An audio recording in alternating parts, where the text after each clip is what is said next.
You're listening to an archived Cabral Concept podcast. After listening to this show, check out the most up-to-date podcasts available at stephencabral.com/podcasts or search directly on iTunes. And now, welcome to the Cabral Concept, where board-certified naturopath and integrative health practitioner Dr. Stephen Cabral shares how he was diagnosed at the age of 17 with a life-altering illness and given no hope for recovery. It was only after studying and traveling all over the world did he discover how to combine ancient Ayurvedic healing practices with state-of-the-art naturopathic and functional medicine to fully rebalance the body and re-energize it with life. It's time to discover how to get well, lose weight, and finally feel alive again. And now, here's your host, Dr. Stephen Cabral. Today, we're getting started with our very first house call of the weekend. Looking forward to today's show. I actually just got to read over all the questions that I'll be answering over the course of the weekend. We've got a bunch, and it looks like I'm actually getting pretty backlogged in the number of questions that have been coming in. I will be able to always get to all of your questions. What I'm going to try to do is absolutely do my best to do them a little bit more succinctly, a little bit more rapid fire. I know I always say that, but the truth is that I get caught up. I get caught up in the questions. I get caught up in the emotions. I understand that, people looking towards me to get that answer, at least a place to get started. So no matter what, I will make sure that I give you that place, but I do want to make sure that, we don't take 6 weeks to get back to people, because obviously I don't think that's appropriate either. So we're going to find a nice balance. And we're going to get started. We're going to answer your wellness, your weight loss, your anti-aging based questions. And I'm going to make sure that you get the help that you deserve. So let's get started. Our first question is from Tyler. He or she is right in. Hi, Stephen. I'm an avid listener of your podcast. I'm pretty sure I have listened to almost every single one of your episodes over the last 14 months. I've learned more from you than I have in all 4 years of my undergrad. I'm currently a first-year naturopathic medical student and hope to follow in your footsteps as a naturopathic and functional medicine practitioner. My question to you is dealing with chronic eczema-like condition that has been going on for about 2 months. I developed this towards the end of a month-long vacation in Europe during the month of August. I'm very health conscious, so this is a very, very long question. But remember, always go to stephencabral.com/podcasts for each day's show notes. So today, to read all the questions in length, go to stephencabral.com/652. And that will be all of today's questions. You'll be able to read Tyler's question in depth. Essentially, she's asking, what do I do about my eczema? She's on our protocol. She's getting results from that. She's on the immune protocol. She's gotten results from that. But what does she do? So here's the thing. Really, really important. Nowhere in your question did you mention that you ran an organic acids test. You must, again, in my opinion, you have to look at this as a gut-based dysfunction. I really do recommend listening to my previous podcast on eczema and psoriasis. You'll see that for the most part, they do stem from some type of increased intestinal permeability-based issue. You will see that a lot of times a fungal-based overgrowth is really at the heart of it, and that until you clear that up, until you rebalance your gut flora, you're dealing with the outward symptoms of an inside or inward-based disorder. I recommend the Organic Acids Test by Great Plains Labs. Of course, you can get it on our site. I'll personally review your lab. I will link up all labs today. I'll link up all product recommendations. I'll link up all previous podcasts for more information on today's show notes by going to stephencabral.com/652. So that's what I would recommend, running the organic acids test. And then if you're not going to run it, then get right into the Candida and bacterial overgrowth protocol as well. So because that will also give you the food recommendations of what to stay away from. So I do hope that helps. And of course, if you haven't looked into heavy metals or overall toxic body burden, I do recommend looking into that.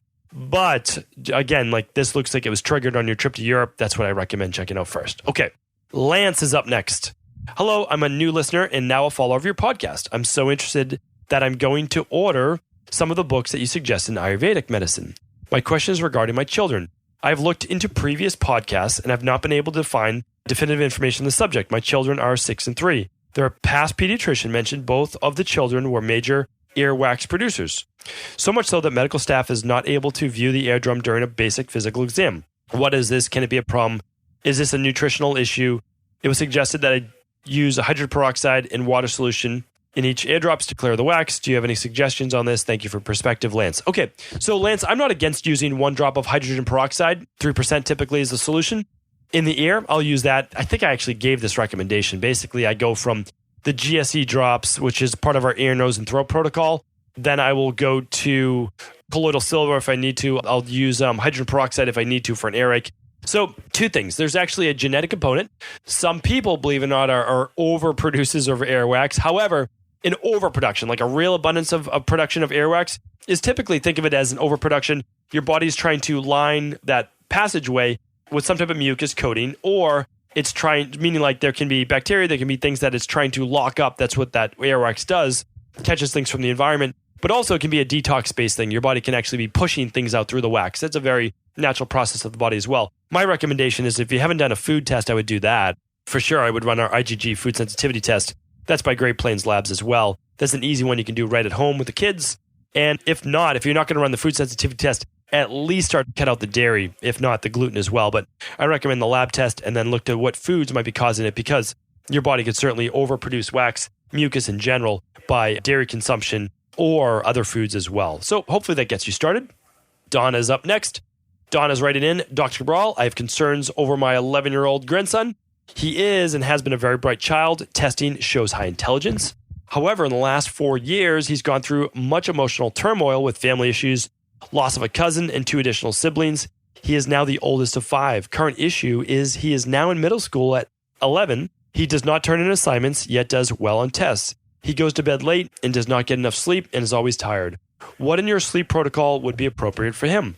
Loss of sleep, an emotional issue, is setting him up for failure, in my opinion. Thank you for your time, Donna. Okay, so Donna, I'm really sorry to hear this.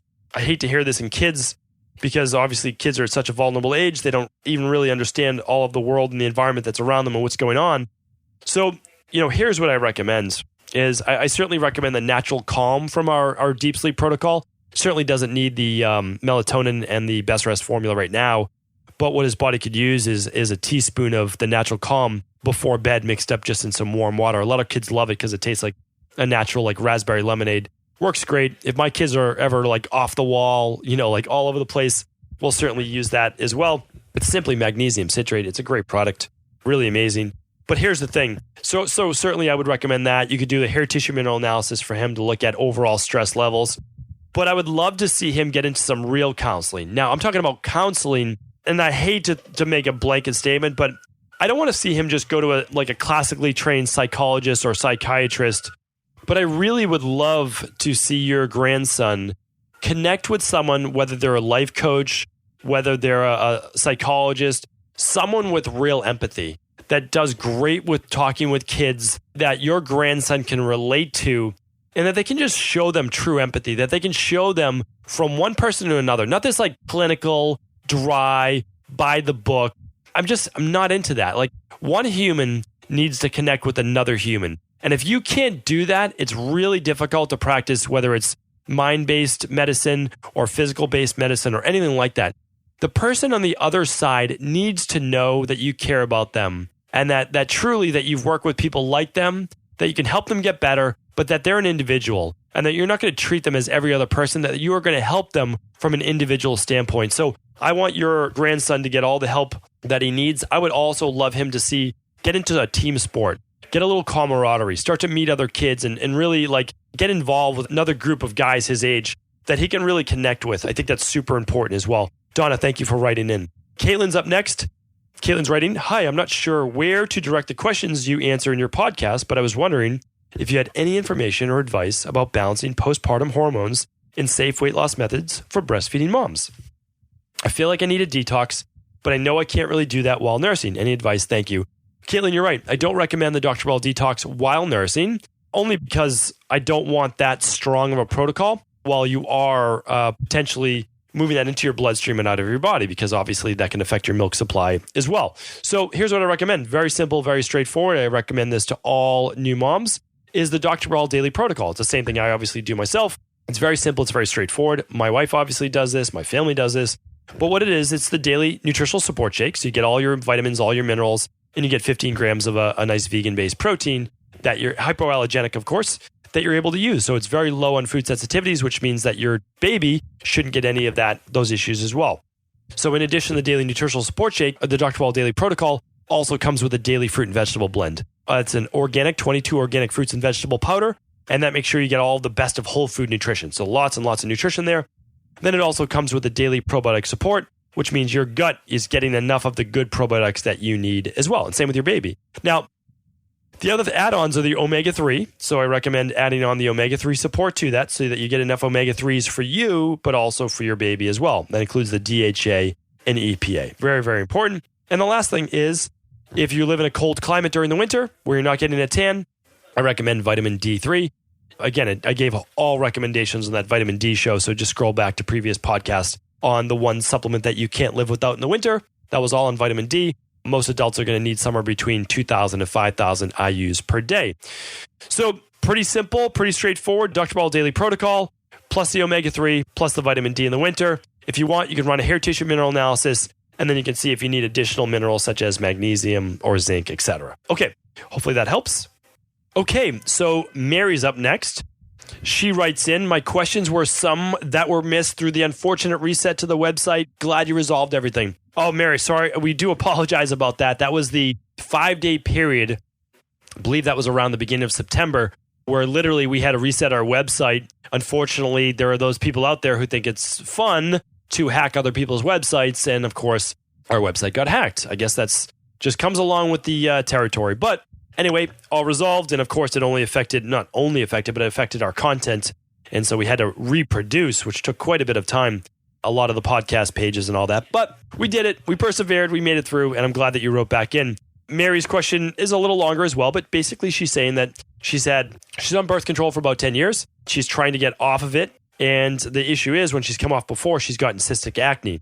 So she's currently taking the DIM product. She's used CBD oil and she loves it, which is great. People love our CBD oil. Honestly, I mean, we have a hard time keeping it in stock, to be honest, a lot of the time. And we do our best, but it's an expensive product for us to produce. And we just do our best. It's the best of the best. You can't get a better CBD oil. I use it myself all the time. I think it's phenomenal. A lot of our staff, like our team, use it all the time. It's great.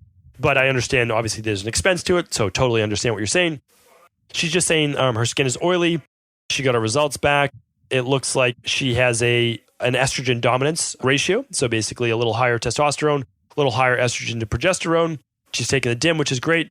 Want to come off birth control easier. Okay, so here's what I would do, just to give you my methodologies here. I would run a hair tissue mineral analysis. I would look for a potential copper toxicity or heavy metal toxicity. Nobody ever talks about copper toxicity, but it's a real thing that drives down zinc.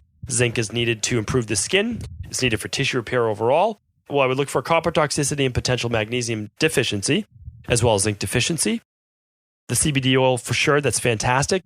But I would also do the Dr. Cabral detox. The Dr. Cabral detox is going to help remove a lot of that excess estrogen metabolites, while at the same time, you may want to also add in the daily fruit and vegetable blend, which will then continue after you're done with the Dr. Cabral detox and you stay in daily nutritional support shake to continue to remove those excess estrogen metabolites.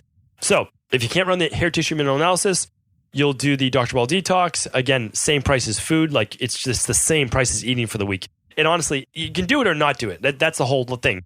If you ever think that I'm trying to sell you, that's okay. You don't have to do it. I'm totally fine. You could use X, Y, and Z brand. Totally fine with me. But do the detox. It's essentially the same price as food for the week.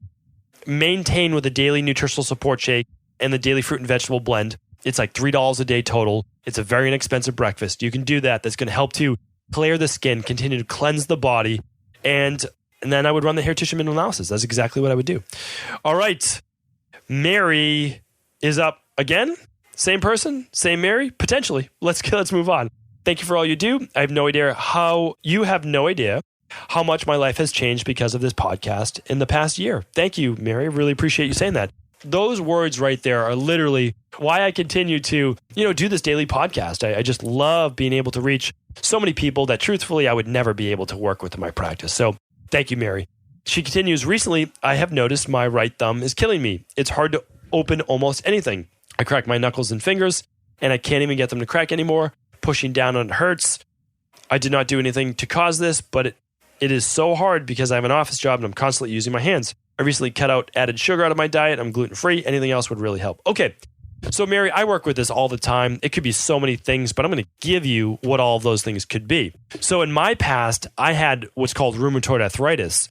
So all my grandparents had it, both my parents had it, and I had it when I was 18. The problem is I realized that everybody's, the truth is like mine came from gut-based dysfunction. And it also came with, I'm one of those rare people who don't do well with nightshades and I don't do well with lectins. Okay. So I realized that I can't have a lot of those in my diet. Sure, once a week, no big deal. Twice a week, okay, that's about it. I can't do them for 3 days in a row. So you can look into lectins, you can look into nightshades. Nightshades are like, I can't do a lot of potatoes. I know it sounds really random. I can do sweet potatoes because those technically aren't a potato. Anyway, I don't want to get into that. But I can do whole shows in this. I've actually done this before. You can type in nightshades. I've done whole shows on nightshades before. So it can be food related. It can be herb related, like some people, because there's high lectins in herbs, that could be an issue. It could be coffee. It could be chocolate. It could be superfoods, like your new superfood blend. So look at other things that you've added into your diet. That's possible. It could also be uric acid buildup, meaning like your body literally could be building up a lot of uric acid in it. That could potentially be it. Or it could be arthritis. Like you could have, depending on your age, you could have literally worn down a lot of what's called the anticular cartilage that surrounds the synovial fluid, but also the synovial joints as well in the thumb. So basically all I'm talking about is this nice little rubbery coating around the joints that allow for less abrasion. And when that gets worn away, then you feel more of that sharp pain. So that's always a possibility. Okay, what else? Repetitive motion. So I just work with someone in my practice right now where literally they drive a stick shift. They're in their car a lot. They're using their hand over and over. I work with another woman. She's a hairdresser. She's always gripping literally the scissors and she's gripping this and that. And it's causing carpal tunnel and it was causing pain in her thumbs. We had her use hot and cold soaks. So basically fill the sink, her bathroom sink full of ice, put her hands in that for 1 minute, take them out, put them in a heat pack for basically a minute, go back, 1 minute cold, 1 minute hot. We do that for 5 minutes. And that really helps with the pain as well. I've helped a lot of people with this issue. Honestly, there's an answer. You just have to go through the process of figuring out which one of these things it is. Okay. Thank you for writing in. Robert's up next. Robert's asking, hi, Dr. Cabral. Thank you for all of the great work that you do. I started to focus more on weight training this coming winter, but I'm at a bit of a loss for where to get started. My body type is what some in the industry call skinny fat. I'm relatively thin frame, ectomorph or combination, very thin legs and arms, moderate metabolism, and so on. Overall, I have a low body fat percentage, but unfortunately, I don't have that natural abdominal tone that many ectomorphs have. I generally eat pretty clean, so I'm at a loss for what I might be doing wrong. I want a mostly lean and tone result, so I'm worried that excessive bulking might be counterintuitive. I've researched online a bit, but have encountered mixed suggestions. Should I minimize cardio, dramatically increase calories? Any words of advice appreciated. Okay, so I can absolutely help you with this. Okay, bottom line is this. I give you exactly what to do to gain the muscle this past week. That was episode 650. So I talk with you about how to gain muscle as an ectomorph. That is episode 650. StephenCabral.com/650. That is the show to check out. Okay, for you, what we want to do is, since we're worried about kind of like burning a little bit of body fat, I'm recommending that you don't do the pre-workout shake, but you do the post-workout shake, and then you do your meal about 90 minutes after that. Check out that show. You'll know exactly what I'm talking about. That's customized now for you. Okay, now, I don't recommend the long-distance cardio for sure. What I recommend for you is a Monday, Tuesday, Wednesday off, Thursday, Friday workout, the weekend off. Okay, so Monday and Tuesday, they're going to be different workouts, but they're going to still be full body. Okay, so that's going to allow you to do kind of like a heavier day, lower reps, somewhere around maybe 5 reps to 8 reps or so, maybe 3 to 4 sets on Monday. Now, your Tuesday workout will be a little bit lighter weight, not lightweight, but lighter weight around the 10 to 15 rep range. Okay, then Wednesday is an off day. You could do light yoga if you want. You could just stretch. You could go for a walk. Now, Thursday, lower reps again, 5 to 8 reps, different movements. And then Friday, the same thing. You're going to do the higher rep, 10 to 15. Literally, I make no money with the sale of this book. I make maybe $1. But if you purchase A Man's Guide to Muscle and Strength, you will literally get every workout that you need right in that. I mean, that's honestly, it's like $15 on Amazon. So A Man's Guide to Muscle and Strength. If you want an autographed copy, I literally have autographed copies that I ship to people as well. Totally up to you. I just like to, and people have asked for autographed copies. I enjoy it. I'm happy to autograph a copy personally for you. So A Man's Guide to Muscle and Strength. All right. Let's do one more question. Lauren's up next. Hi, I was wondering if you could recommend a way to get omega-3s and get my blood work better. I'm allergic to fish, so I have to be careful to make sure nothing has fish in it. That makes sense. Okay, I currently got some blood work done and I'm low in a lot. Iron's low. What else is low? My cholesterol was low. It says go, but I'm assuming low. TSH was fine. Hemoglobin, my doctor says nothing to worry about. I know these are not ideal. Currently, I started taking D3 5000, your B complex, your multi with your daily shake. Is there anything else I can be doing? I want to have a baby in the next 2 years. I know it is important to get folic acid and get a good level too. Any recommendations would be appreciated. Thank you. Okay, Lauren, I'm happy to answer this for you. And of course, these are very straightforward, so it'd be my pleasure. So here's the thing. I don't know all of your allergies, but you might look into krill oil. That's a form of a shell type fish, so I'm not sure if you can do that. If you can, you could do krill oil. It's not as potent as regular fish oil because it's lower in EPA and DHA. Pretty good conversion, but still lower. It doesn't, again, I lab test everything, so I can tell you from a clinical perspective, krill oil does not raise your omega-3 levels as well as like our omega-3 support or pure omega or one of those things. But krill oil is a great product. One of the reasons it's a great product is that it actually contains an antioxidant that's very powerful called astaxanthin. It's what gives shrimp and salmon, wild salmon, its bright orange color. Yeah, it's an amazing product just for that antioxidant alone. If you can't do that, you could do algae omega. We'll link that up for you. Just go to stevecabral.com/652. I'll link up the vegan-based variety. That comes from algae. It's a nice omega-3 product. You could do flax seeds. You could do chia seeds. You could do walnuts. Those are nice ways to get omega-3 as well. I post that on Instagram quite a bit. If you go to instagram.com/Stephen Cabral, I post quite a bit there on how to get vegan-based varieties of omega-3s. And what I'd like you to do is tune into our pregnancy podcast. That is episode 522. Or you can just type in pregnancy at stephencabral.com/podcast, and you'll get all my different like pregnancy diets there and all the healthy things. But in my opinion, it definitely sounds like you're on the right track. It sounds like you're doing great. So overall, if you want to shore up your deficiencies, the daily nutritional support shake, if you're doing that, you don't need to be doing the multivitamin on top of it. I just want to make sure we're talking about the same thing. So the daily nutritional support shake contains my multivitamin, the minerals, the antioxidants, and 15 grams of vegan protein. Now, if you don't want to do our shake, you could do then the daily activated multi. Then you'd have to find, whatever you want to do for breakfast or whatever it might be. That's fine. Then you can do one capsule of the activated B complex. That's going to get you more B vitamins. That'll be great for your hemoglobin-based levels, okay? Your vitamin D3, smart, sure, during the winter, absolutely, do that. That would be great. Your TSH at 1.030 is perfect, so don't worry about your TSH. Again, I can't give medical advice over a podcast, but I'm able to give you educational-based advice, okay? And then your iron, we have a product that we highly recommend. It's by Innate Response called Iron Response. So why don't I link that up? I'm going to link it up directly for you. I'm going to make sure our team puts that in the show notes. So I don't always recommend food-based products, but when it comes to iron, I certainly do. Putting like a synthetic iron into your body is not a recommendation I could make. It is literally a great way to cause massive amounts of free radical damage in your body.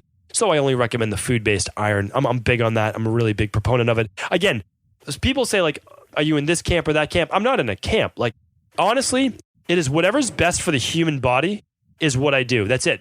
There is no one supplement line. There's no one lab company. There's no one anything that I'm all in for.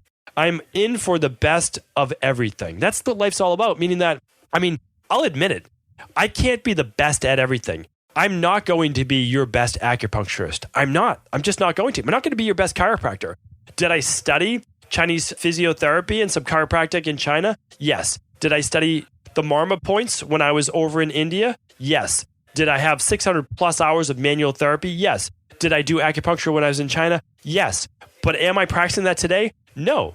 I know about it. I'm educated on it, but I'm not an expert in that. So I just want us all to realize that you can't be the best at everything. And I don't even know how I got into this tangent right here. But what I'm just trying to say is when you get advice from me on the Cabral concept, please do know that I take my advice that I give you very, very seriously, and that I would never put any product or anything like that above my personal advice to you. So if I give you a recommendation, it's something I would personally use. I would give to my wife. I would give it to my 2 little girls. I would, give to friends, family, into my practice. So anyway, I just want you to feel confident with that. Thank you everyone for tuning into this house call, and stay tuned tomorrow where we answer more of our community's questions. Ever wonder what the best sauna, blue blockers, sleep trackers, wake lights, salt lamps, or other health gadgets are? Or what about the top non-toxic mattresses, sheets, soaps, bath products, toothpaste, and cookware? Or would you like to know the cleanest choices for hemp parts, meal delivery services, supplements, and much more? I personally curated, researched, and now created a resource page of all of my top picks that continues to grow each week. These are the exact products I use in my own life, with my family, in my private practice, and they're the ones I trust. To find out all of my up-to-date recommendations and all the details, simply head on over to stephencabral.com/resources.